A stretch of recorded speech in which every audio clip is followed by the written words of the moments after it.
बिस्मिल्लाहिर्रहमानिर्रहीम। अस्सलाम वालेकुम। मैं मोहम्मद उमैर और आप देख रहे हैं Umair education hub YouTube channel. उम्मीद करता हूं कि आप सब खैरियत से होंगे। अल्लाह ताला आप सबको अपने हिफ्ज़ ईमान में रखें और आप सबको तंदुरुस्त दीवाना रखें। तो आज हम सेकेंड ईयर के बायोलॉजी का जो चैप्टर नंबर 15 होम्योस्टेसिस है, उसका टॉपिक जो है ओस्मो रेगुलेशन, उसको डिस्कस करने जा रहे हैं। तो ओस्मो रेगुलेशन में वाटर रिलेशन ऑफ सेल है। सबसे पहले हमारे पास जो टॉपिक है,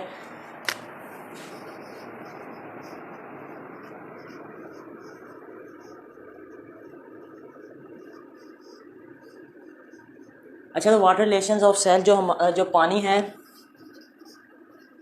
आप सब जानते हैं कि हमारी बॉडी ट्रिलियंस ऑफ सेल्स से मिलकर बनी हुई है और हर सेल के अंदर जो है पानी वो सॉल्वेंट के तौर पे काम करता है, जिसमें बहुत से सोल्यूट्स यानी कि साल्ट्स मिक्स अप हैं और हर सेल एक मखसूस जो है मकदार पानी की सॉल्वेंट की है उस पर सही तरीके से काम करता है। तो जो वाटर सॉल्वेंट है, ये वाटर एक सॉल्वेंट है और इसके अंदर जो डिज़ोल्व साल्ट्स होते हैं वो एक ख़ास मकदार जब दोनों की आपस में होती है उस पर सही तरह से काम करते हैं। और जो पानी की और साल्ट्स की मकदार को रेगुलेट करता है फंक्शन, इधर वो फंक्शन है ओस्मो रेगुलेशन।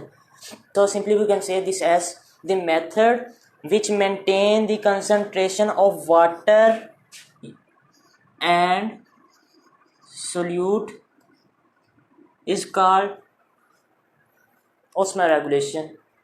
तो आगे हम ओस्मो रेगुलेशन को पढ़ते हैं। अच्छा, तो इसी ओस्मो रेगुलेशन का जो हमारे पास नेक्स्ट टॉपिक है, माइनर टॉपिक है, वो है द बैलेंस ऑफ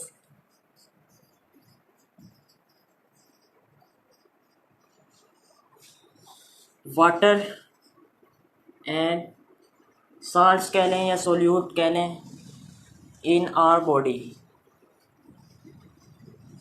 अच्छा, तो अगर देखा जाए साल्ट्स और वाटर की कंसंट्रेशन के हिसाब से देखा जाए तो सेल्स के इन्वायरमेंट को और एक्सटर्नल इन्वायरमेंट को तीन तरह से तकसीम किया जाता है। पहले है hypotonic. We can say this as if the concentration of salts or solute is lesser than the concentration of water, this condition is called hypotonic and this is referred as hypotonic environment of cell or external environment। तो आगे जो second point है hypotonic, ये हम environment की बात कर रहे हैं, रिलेशन टू इन्वायरमेंट है। तो हम हाइपोटोनिक को ऐसे कहेंगे कि अगर बाहर जो है बाहर है पानी की मिकदार ज़्यादा है, साल्ट्स की मिकदार कम है, तो जो एक्सटर्नल इन्वायरमेंट है वो हाइपोटोनिक हो गया। अब भी हम देख रहे हैं हाइपोटोनिक। तो हाइपोटोनिक में कुछ यूँ है कि अगर बाहर साल्ट्स की यानी सोल्यूट की जो कंसनट्रेशन है वो मोर है, ज़्यादा है, और जो पानी की कंसनट्रेशन है वो कम है, तो ऐसे इन्वायरमेंट को हम कहेंगे हाइपरटोनिक। तो थर्ड नंबर पर आ जाएगा आइसोटोनिक। यार आइसो मीन सेम, तो आइसो मीन सेम, तो अगर इसका मतलब ये है कि जितनी कंसंट्रेशन साल्ट्स की सेल के अंदर है उतनी ही कंसंट्रेशन सेल की एक्सटर्नल इन्वायरमेंट में है, तो ऐसा जो हमारे पास इन्वायरमेंट आएगा उसे हम कहेंगे आइसोटोनिक। तो आगे अगर हम इसको देख लें, हाइपोटोनिक में ऐसा होगा कि जो हमारे साल्ट्स हैं कि ये एक बीकर है, इसमें एक सेल है और ये इसका एक्सटर्नल इन्वायरमेंट है और ये सेल का इंटरनल इन्वायरमेंट है। एक्सटर्नल इन्वायरमेंट में जो है साल्ट्स वो कम हैं और पानी ज़्यादा है, और इसका ऑपोजिट जो है वो सेल के साथ है। तो ऐसी कंडीशन में क्या होगा कि जो साल्ट्स हैं वो हायर कंसंट्रेशन टू लोअर की तरफ सफ़र करेंगे, बल्कि साल्ट्स ऐसा नहीं किया करते, पानी करता है। जब देखा जाए कि पानी ज़्यादा है तो इधर एक्सटर्नल इन्वायरमेंट में वाटर ज़्यादा है तो इंटरनल में कम है, हायर टू लोअर कंसंट्रेशन सफ़र होगा पानी का, और ये जो पानी है एक्सटर्नल इन्वायरमेंट का ये सेल के अंदर मूव करेगा। तो इस तरह से जो हमारा सेल है वो टर्जिड हो जाएगा, वो वाटर सोक करेगा और टर्जिड हो जाएगा। और अगर ये एक एनिमल सेल होगा तो ये रप्चर्ड हो जाएगा। अगर ये प्लांट सेल हो ये इसकी टर्जिडिटी को कायम रखेगा और ये सेल रप्चर नहीं होगा। तो हाइपरटोनिक की एग्जांपल देख लें, दोबारा से एक बीकर लेते हैं, उसके अंदर हमारा ये एक्सटर्नल एनवायरनमेंट है और ये हमारा इंटरनल सेल है, इन सेल का एनवायरनमेंट है। तो इसके अंदर देखते हैं कि इसके अंदर इसके बिल्कुल ऑपोजिट है। इसमें जो एनवायरनमेंट है उसमें जो साल्ट्स हैं वो ज़्यादा हैं और पानी कम है। हमने देखना है पानी की कंसंट्रेशन को, because this term is known as osmoregulation. Osmo and is we are learning osmoregulation. हमने पानी की कंसंट्रेशन को देखना है, हमने साल्ट्स को है जो स्किप करना है। इधर साल्ट्स ज़्यादा है, पानी कम है। सेल के अंदर जो है साल्ट्स कम है, पानी ज़्यादा है, यानी जो भी है पानी सेल के अंदर ज़्यादा है, ज़्यादा पानी है। तो जो है पानी वो हाई कंसनट्रेशन टू लोअर की तरफ मूव करेगा, सेल के बाहर आ जाएगा, और इसको एक्सटर्नल इन्वायरमेंट को बैलेंस करने के लिए, इसको जो है मेंटेन करने के लिए साल्ट्स के लिहाज से जो पानी है वो सेल से बाहर निकलना शुरू हो जाएगा। तो अंदर जो है सेल का अंदर वाला पानी है वो बाहर चले जाएगा, और जो एक्सटर्नल इन्वायरमेंट है वो बैलेंस हो जाएगा साल्ट्स टू सॉल्वेंट जो है हमारी कंसनट्रेशन उसके लिहाज से। और ये जो अंदर वाला सेल है ये सेल श्रिंक कर जाएगा and this cause the death of cell. तो आगे जो थर्ड है हमारे पास आइसोटोनिक। आइसोटोनिक में ऐसा कुछ भी नहीं होता, ये दोनों के सेंटर वाली कंडीशन है वो इस तरह होता है कि ये एक बीकर है, इसके अंदर सेल है, जितनी कंसंट्रेशन ऑफ वाटर इसके अंदर है बीकर के अंदर यानी एक्सटर्नल इन्वायरमेंट में उतनी ही सेल के अंदर है, और जितनी साल्ट कंसंट्रेशन इसके अंदर वही एक्सटर्नल में है, पानी की कंसंट्रेशन भी सेम है। तो ऐसा होता है कि पानी सेल के अंदर भी जाता है, सेल के बाहर भी आता है, और ये आइसो सेम कंडीशन है। इस तरह से सेल को ना सेल टर्जिड होता है ना सेल रप्चर होता है, जैसा होता है वैसा ही सेम टू सेम रहता है। तो ये था balance of water and salts in our body. तो बॉडी को लिखने का ये एक्सटर्नल इन्वायरमेंट है, ये हमारी बॉडी के जो वो जगह है जिधर सेल को जगह प्रोवाइड की जाती है। तो सेल बेसिकली हमारा जो है यूनिट है लाइफ का। तो सेल के अंदर जो ऑर्गेनेल्स होते हैं उसके प्रॉपर फंक्शनिंग के लिए वाटर की यानी कि जगह की ज़रूरत होती है, जो कि उन्हें साइटोप्लाज्म पानी फ्राहम करता है। तो आगे हमारा जो टॉपिक है वो है ऑस्मो रेगुलेशन इन प्लांट्स।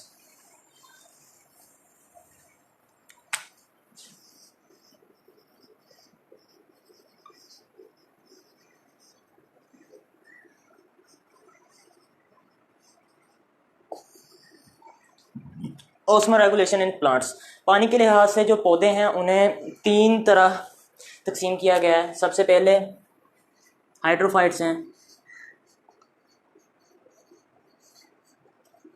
फिर मीज़ोफाइट्स हैं या मेसोफाइट्स भी कह सकते हैं इन्हें, बेसिकली इट्स मीज़ोफाइट्स, और तीसरे नंबर पे हैं ज़ीरोफाइट्स। अच्छा, इन्हें एक्सप्लेन करने से पहले जनरली मैं आपको बता दूं hydrophytes as it is clear from hydro mean water. तो ये पौधे हैं वाटर लविंग प्लांट्स होते हैं, ये बहुत ज़्यादा पानी की कंसंट्रेशन वाले एरिया में पाए जाते हैं। तो ये ज़्यादा पानी वाले इलाकों में।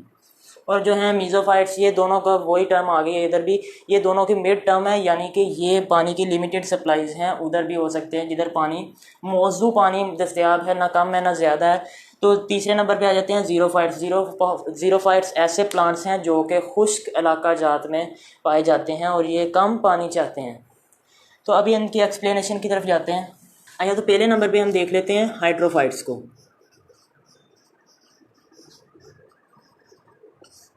अच्छा, एक बात तो इधर क्लियर हो जाती है कि जब एक पानी है वो ज़्यादा जब एक पौधा है वो ज़्यादा पानी वाले इन्वायरमेंट में पाया जाता है तो उसको ट्रांसपायरेशन के लिए ज़्यादा ज़रूरत होती है, क्योंकि पानी जितना पौधे के अंदर जाता है उसे ट्रांसपायर भी करना होता है। फ़र्ज़ करें कि एक जो पौधा है लगा ही पानी के अंदर हुआ है तो उसे भी ट्रांसपायरेशन करना पड़ेगी ना। तो इसके लिए ये है, ये जो हाइड्रोफाइट्स हैं ना, तो ये एक ह्यूज अडाप्टेशन रखते हैं पानी को ट्रांसफायर करने के लिए। इनके जो लीव होते हैं, पत्ते होते हैं, वो ब्रॉड चौड़े चौड़े होते हैं, और इनके जो स्टोमेटा होते हैं ना वो पत्ते की अपर एपिडर्मिस पे पाए जाते हैं। तो एक बहुत ज़्यादा सरफेस एरिया फ्राहम करते हैं इनके पत्ते, जिसके ऊपर बहुत ज़्यादा नंबर में स्टोमेटा होते हैं। तो वो स्टोमेटा के ज़रिए जो पानी है वो ट्रांसफ़र होता रहता है बहुत तेज़ी के साथ, और इनका जो इंटरनल बैलेंस है सॉल्वेंट टू सॉल्यूट वो सेम रहता है, जो इसकी पानी की रिक्वायरमेंट्स हैं वो भी पूरी होती रहती हैं। और ये जो पौधे हैं इन्हें वाटर लविंग प्लांट्स भी कहा जाता है। तो इन पौधों की अगर हम मिसाल देखते हैं तो लोटस प्लांट आ जाता है। अच्छा, तो अभी जो सेकंड नंबर पे है हमारे पास, पहले बोर्ड को इरेज कर लेते हैं, वो है हमारे पास मीज़ोफाइट्स। मीज़ो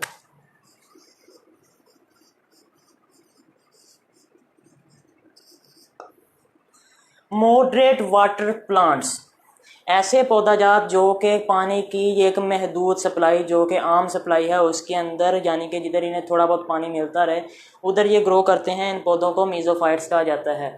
मीज़ोफाइट्स अच्छा, मीज़ोफाइट्स के अंदर जो ट्रांसपायरेशन का अमल है उसे ऐसे मेंटेन किया जाता है कि जब इनके पास एक्सेस ऑफ वाटर मौजूद होती है तो इनके जो स्टोमेटा हैं वो खुल जाते हैं और जो है पानी है वो ट्रांसपायर होना शुरू हो जाता है। लेकिन ऐसी कंडीशन जब इनके पास पानी रेस्ट्रिक्टेड होता है तो इनके जो स्टोमेटा हैं वो क्लोज हो जाते हैं और पानी की जो ट्रांसपायरेशन है उसके अमल को रोक लिया जाता है। तो इस तरह ये अपने सर्वाइवल को कायम रखते हैं।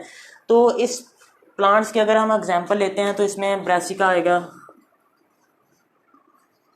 मैंगो आ गया, एक्स्ट्रा, ऐसे जो प्लांट्स हैं जो हमारे इधर पाए जाते हैं वो मीज़ोफाइट्स में आते हैं, जो कि हमारे इलाका जात में पाए जाते हैं। और अगर हम थर्ड नंबर पे देखते हैं तो वो प्लांट्स हैं ज़ीरोफाइट्स।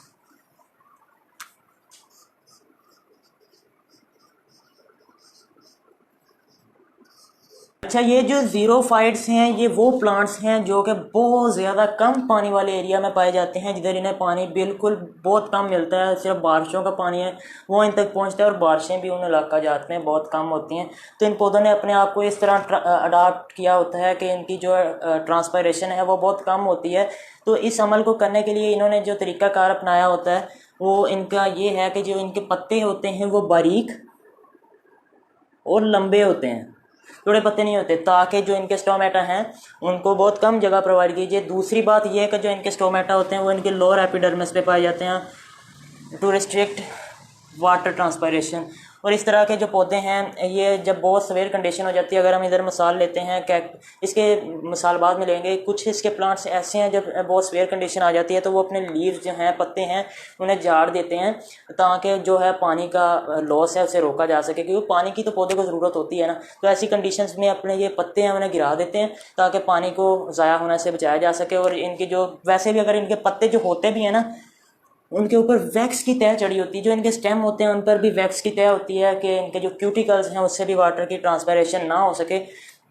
जो इसके पत्ते हैं उनके ऊपर भी वैक्स चढ़ी होती है और बहुत कम जगह होती है स्टोमेटा की, वो भी इसके नीचे वाले एपिडर्मिस में पाए जाते हैं। पत्ते भी गिरा दिए जाते हैं बहुत सवेयर कंडीशंस में। तो ये अपने आप को सर्वाइव करने के लिए अपनी इस तरह के अडाप्टेशन अपनाते हैं। तो अगर हम मिसाल लेते हैं इन पौधों की तो इसमें कैक्टस प्लांट आ जाता है, कैक्टी, जो हमारे पास कैक्टस प्लांट आ जाते हैं जो कि रेगिस्तानों में पाया जाता है। और इसके जो पत्ते हैं वो अपने ब्लेड लाइक स्ट्रक्चर उन्होंने बना ली होती है, उनके ज़रिए जो है पानी का ट्रांसपायरेशन वो बहुत कम होती है। और ये अपने आप को उस एरिया में जिधर पानी बहुत कम मिलता है, किल्लत होती है पानी, उधर ये अपने आप को सर्वाइव रखते हैं अपनी इन अडाप्टेशंस की मदद से। अच्छा, ज़ीरोफाइट्स के बारे में एक और बात, इनके पत्ते तो वो झाड़ भी देते हैं, होते भी बारीक है, छोटे हैं। जो इनकी स्टेम्स होती हैं ना वो फोटोसिंथेटिक ऑर्गन्स हैं। और इनकी दूसरी बात ये है कि इनकी जड़ें बहुत लंबी होती हैं, ये जो है पानी वो ज़मीन से सोख करने की कोशिश करते हैं। तो अगर इसकी और मिसाल देखें जो कि इसे थोड़ी थोड़ी सूट करती है, बिल्कुल एग्जैक्ट सूट तो नहीं करती हैं, वो हमारे पास पाम ट्रीज़ आ जाते हैं। इसमें डेट पाम होगा और बाकी। तो आज का हमारा जो टॉपिक था होम्योस्टेसिस में ऑस्मो रेगुलेशन का, और ऑस्मो रेगुलेशन इन प्लांट्स, वो इधर कंप्लीट होता है। उम्मीद करता हूँ कि आपको कुछ समझ आई होगी। अगर वीडियो अच्छी लगे तो वीडियो को लाइक कर दें। इट्स मैं साइनिंग ऑफ, अल्लाह हाफिज़।